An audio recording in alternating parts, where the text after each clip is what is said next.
What's up, guys? Rick here with the betting and one and done preview for this week's Farmers Insurance Open. Over the next few minutes, we'll talk through outright bets, maybe some top 5, top 10, and top 20 options for this week. We'll look at some head-to-head matchups, and then we will go through the one and done plays for this week. Don't forget, there are 2 live chats on Wednesday on the Rick Run Good YouTube channel, 3 p.m. Eastern time for all things Farmers Insurance Open, whether you want to talk about the waves or questions and answers or ownership, whatever you want, that's your time. And then 8:15 p.m. Eastern time, the Jock Market Power Hour. If you didn't see this morning, Jock Market featured in Yahoo Finance. There's going to be a cash market for the Super Bowl. They're absolutely killing it. I love that I'm a part of it. We will talk through the final hour of IPO for this week's Farmers Insurance Open for their cash market over there. It's a ton of fun.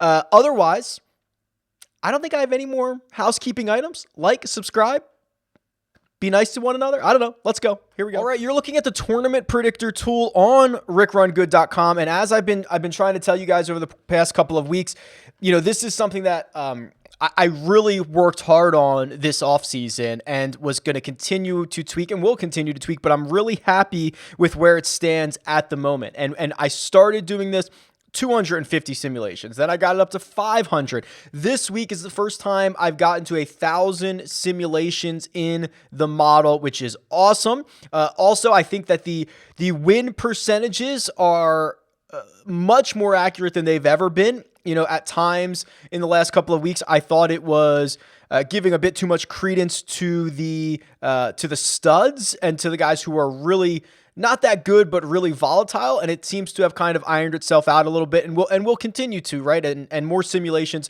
hopefully, in the future. But for this week, in my simulations, again, 1,000 times, Rory McIlroy won 8.8% of the time. Now, unfortunately, depending on the odds that you have, like if you have him at 9-1, that is probably not enough value to bet Rory McIlroy. He would still need to win the golf tournament closer to 10.5, 11.5% of the time to really help with that expected value number. It's even worse for Jon Rahm in my simulations because Rahm, depending on where you're looking, I think William Hill has him at 7.5.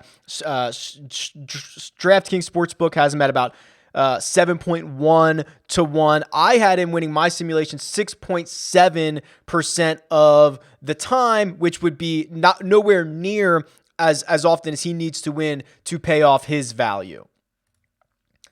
While I'm thinking about different books, you really should be shopping numbers. There was a number on Billy Horschel this week on DraftKings. He was 33 to 1 on Monday. Finally back down to 45 to 1, but he was 66 to 1 on FanDuel. I think he had a similar number on William Hill. So really, if you do have access to multiple books, it is worth the few minutes just checking some of the guys that you like to see what those numbers are. And if you haven't signed up if you haven't signed up for William Hill yet and you're in New Jersey, Illinois, or Indiana, there's a few $100s of free bets for you at rickrungood.com/willhill. I'm hoping to be any moment. I'm hoping to be good to go in Michigan, which will be cool because I know a lot of people in Michigan have reached out to me. So much appreciated for the support. It's free bets for you. It helps me. It helps them. So it's a win-win-win situation. The first guy who really offers value in my model compared to what the odds makers say is Adam Scott. And I continue to make this caveat with him. He has probably one of the smaller sample sizes over the course of the last year just because he didn't play all that much in 2020. And when he did, he found victory. So keep that in mind. But I have him winning this tournament about 4.6% of the time. If you can get him at 45 to 1, which he still currently is, that means he's going to win this golf tournament about 2.2% of the time. So I have him winning twice as often as odds makers are implying he's going to win. So obviously that would be a big deal. And he comes in as my best value, or at least the model's best value for this week. I want to talk about some of the guys that just kind of are like my gut plays, right? This is what the model says. Take it for what it's worth, and you can hear what I have to say about who I'm going to be taking, and you can digest all of it and figure it out. But before we do that, I'm just looking at the top 5, top 10, and top 20 markets over here for the best players in this field. And this is really becoming a trend where the top, call it 3 or 4 favorites, are almost unbettable in top 5, top 10, and top 20 markets.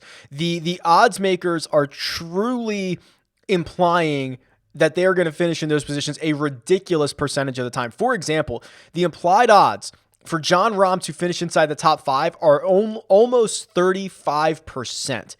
That's insane. I know Rahm is great. I know it's Torrey Pines. He's dominated, but there are very few golfers over time, over infinity, that are going to finish inside the top 5 35% of the time. It's not going to happen. In my simulation, he finished in the top 5 16% of the time, and that's a ton. That's a ton. So what I'm seeing is the worst values for the top golfers are top 5, top 10, and top 20 numbers. Now, what I understand, what usually happens and what I do, the way that I dip my toe into those is if I'm going to bet a guy outright, I usually back it up with the top 5. In other places outside the United States, that's usually offered as an each way bet where half of your bet goes to the outright number and half of it goes to, say, the top 5 or the top 6 number, depending on the week, depending if it's a major championship. Sometimes you can get sometimes you can get a top 6. So I usually back it up like that myself, just for situations like we saw last week with Patrick Cantlay, where the guy doesn't win, doesn't cash that outright ticket, but I still get, I don't know what he was, 3.5 to 1 or something like that on my money for him to finish inside the top 5. So it's a slight hedge, but otherwise, if you're kind of just betting these top 5, top 10, top 20 markets for the studs, just alone, kind of naked, it's a really tough market. It's a really tough market, and I don't think it's one I want to be venturing into too often. Now, as far as where my gut's at, I have a lot of questions about the top of this board, talking about Jon Rahm, who, had an injury last week or a strain, just something he didn't want to have to play through, coming back to Torrey, getting a really short number. I don't love it. I think I like it. I don't love it. Rory has a lot of question marks, right? He was great in Dubai for 2 rounds. He was mediocre for 2 rounds, which has been the story of Rory McIlroy over the past, year or so.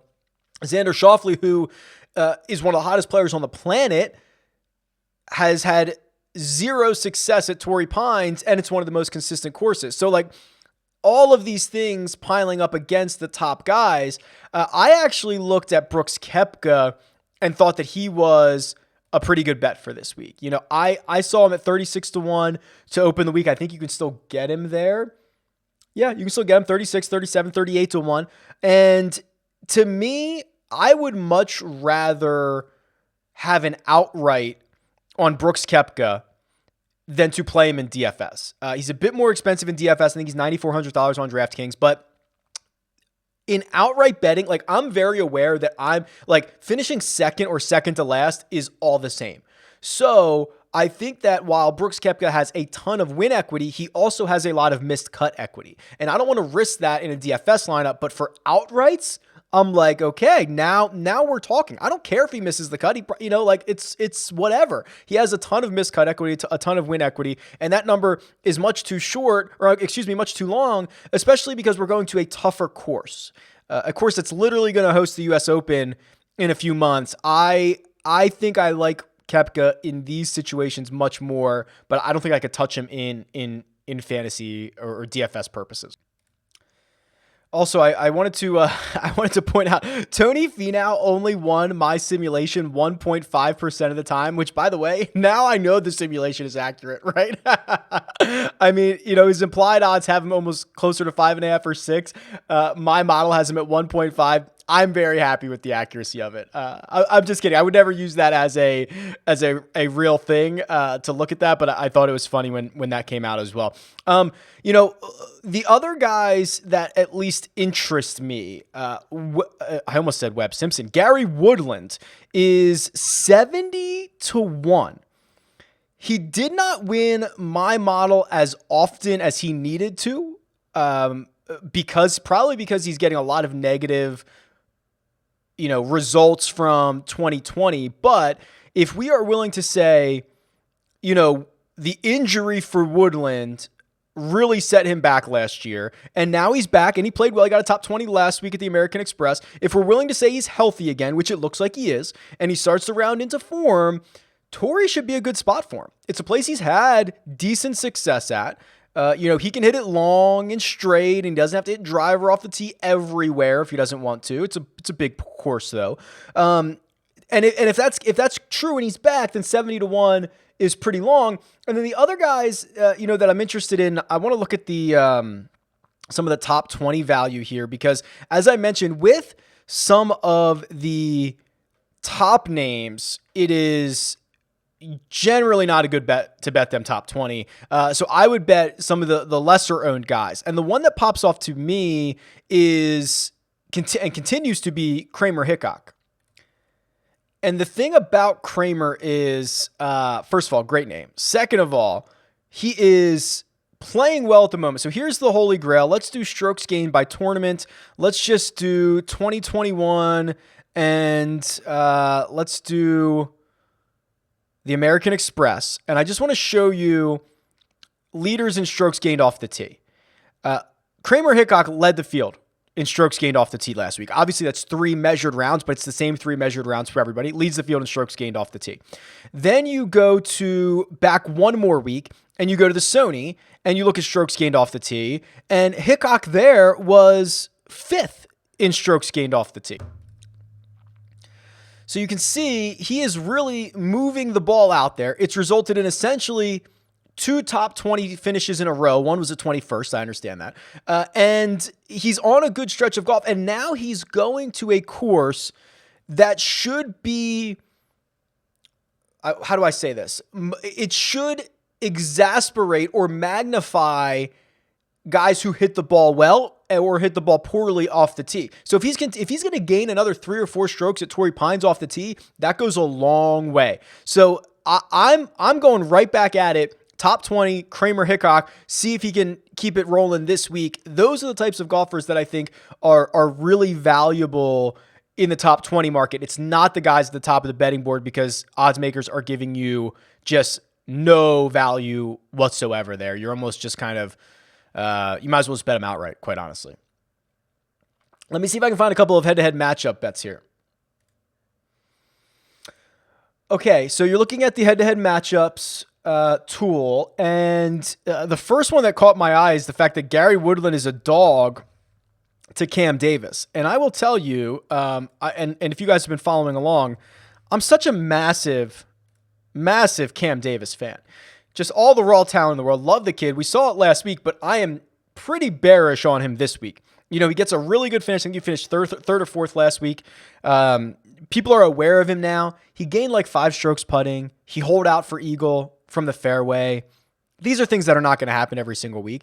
Now, he is actually a favorite in this matchup against Gary Woodland. If I just look at 2020, remember, Gary Woodland had a pretty bad 2020 season. I wonder if I open this up to 2019, we're going to get less of Davis, but we're going to get a lot more Gary Woodland. Yeah, so I mean, if you're willing to go longer term on Gary Woodland, if you're willing to say, okay, I think he can rekindle a bit of that 2019 magic or 80% of it or whatever it is, he would be a pretty significant favorite in this matchup. He'd be about 61%.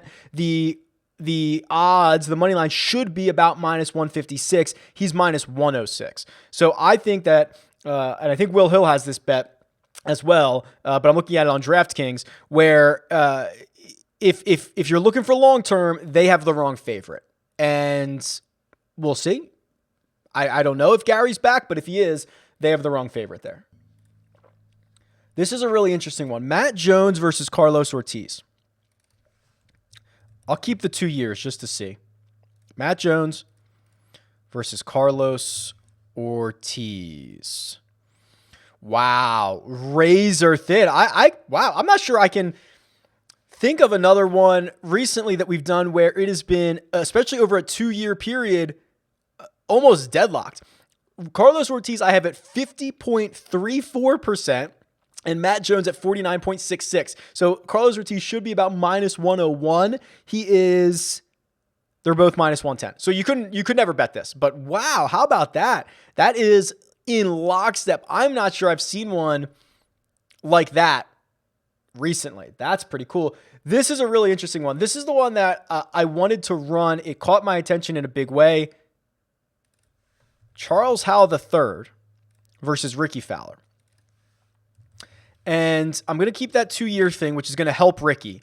And it's going to be a Ricky 54% favorite to win this. If I change it to 2020, I'm going to bet you this flips. It doesn't. Ricky's still pretty good. The only thing that I would consider about this, because when I first saw this matchup, I thought, oh boy, it's Charles Howell III, and I think we have to smash it. And the only reason I say that is because Torrey Pines is such a good course history event. It is so consistent. Year over year, they play the 2 courses. They play the South 3 times. They are almost always in a similar... The South course plays... The course itself plays very similar every year. Sometimes you're going to get a little bit of weather, like Brad Snedeker's year, but for the most part, plays very similar. The North course has gotten a bit more difficult. Ricky Fowler has been objectively very bad here. I think he's missed 5 of his last 7 cuts. The 2 cuts that he's made were like 60th place finishes. Charles Howell III, 17 trips, 17 cuts made, 18 top 10s. The guy's been an animal here. This is, if I'm ever going to wager anything on Charles Howell, it's during this swing season, right? It's like Sony, American Express. I shouldn't say swing season. That's not what it is. Sony, American Express, Farmers. Like, boom. Let's just do that swing. So interested to see that Fowler comes out on top here, but my heart does not agree with this one. Does not agree. All right, let's jump over to one and done. I'll give you an update on the Run Good one and done real quick. So in the Run Good one and done, we have a new leader. A storm of shanks on the back of Patrick Cantlay has overtaken Brandon K9 for the lead, and he has opened up about a $600,000 lead. I believe that's the first time Brandon K9 has not been in the lead for quite some time. Jay Key is in second. Rex Grant still in the top 5. And the Herminator has jumped up into the top 5. I'm moving up. There's 363 of us. I'm now 82nd. Thank you, Patrick Cantlay. So I'm making progress. I started off really, really slow. I'm making progress there. You'll also note that I added usage for golfers here. So Sam Burns, bless his heart, is actually the golfer that has been picked most this year than Matthew Wolff, Scotty Scheffler, Sung J M, Russell Henley in the Run Good one and done. And then finally, if you haven't noticed, I put in the segment standings down here. So we are in segment 2. That is going to run through Honda. So there's like 7 more weeks. 1, 2, 3, 4, 5, 6, 7, 8 more weeks of that. So 8 more weeks for segment 2. But segment 2 will also include... No, it won't. Yes, it will. It'll include one more event for segment 5, which is the majors and the players. So keep that in mind. So I've got the different standings down here if you want to go through and check everything out. This week, for those of you who are generally in week 3, like I am in the big, fantasy golf championships one and done, or in their high roller one, their $1,000 buy-in, which I had a good week in both last week because I had Patrick Cantlay. You're only making like your 3rd selection. So you have a lot of options available to you, and I want to present you with something here. The one thing I want to present you with is Jon Rahm. Would you be willing to use Jon Rahm this early? I am of the mind that you should locate the gas pedal on the right. You should press it in week 1, and you should never let off of it, right? I don't, in general, don't care about saving guys.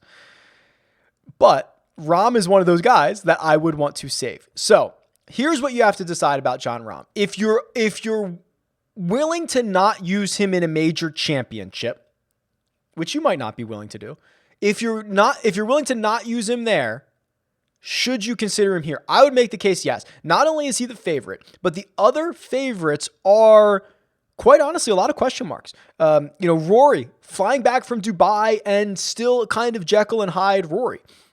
Tony Finau, is that guy ever going to win again? Xander Schauffele, who has the worst record around here. I mean, those are the biggest competitors at the top of this board for Jon Rahm, and Rahm has just dominated Torrey Pines. It's the most natural fit for him. And maybe you're saying, Rick, you idiot, just save him for the U.S. Open. Torrey Pines there. Yeah, I get that. And I'm not going to be the only idiot who thinks that, right? Like, everybody's going to use Jon Rahm at Torrey Pines in the U.S. Open. If you want to be a little bit different, I maybe implore you to consider using him here. I'd say like 1.35 million up top for the win. I think that is worth consideration. I don't think you have to do it, but I think it is worth consideration. I'll show you this too. I added a tournaments tool so you can see, average dollars earned by start, and Rahm in 4 starts is averaging $581,000. I mean, if he got you that this week, I think you'd have to be pretty happy with it.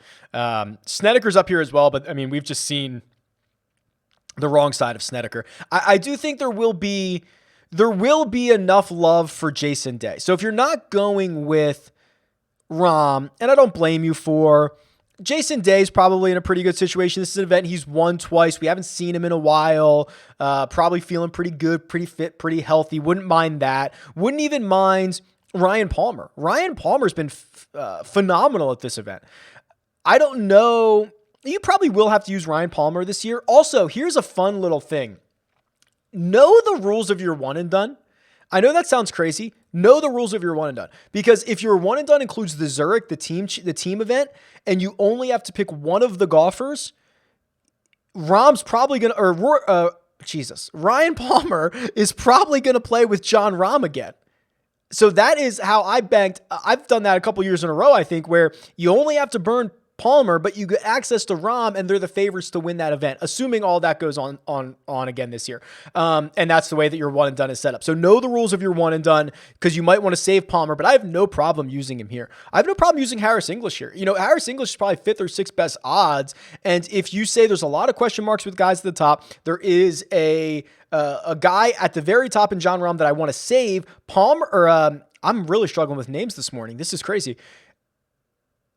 Who am I thinking about? Harris English. Oh my, I need more coffee. Harris English, coming off of a win 2 starts ago, even outside that win, was absolutely phenomenal last year. He's been phenomenal for 18 months. I would not mind that at all. So that's my short list. I've not convinced myself if I'm going to burn Rahm or not yet. I find it to be a very difficult decision to make. I don't know the answer to it yet. Usually by this point, when I make this video, I have a good idea of who I'm gonna roster. Not yet. Wait and see. Digest it for another day or so. But that'll do it. Farmers Insurance Open. I love this event. I love this course. I love these 2 courses. Join me on Wednesday for 2 live chats. It'll be a lot of fun. Tweet me at RickRunGood. Leave a comment below. Best of luck this week. I'll talk to you guys soon.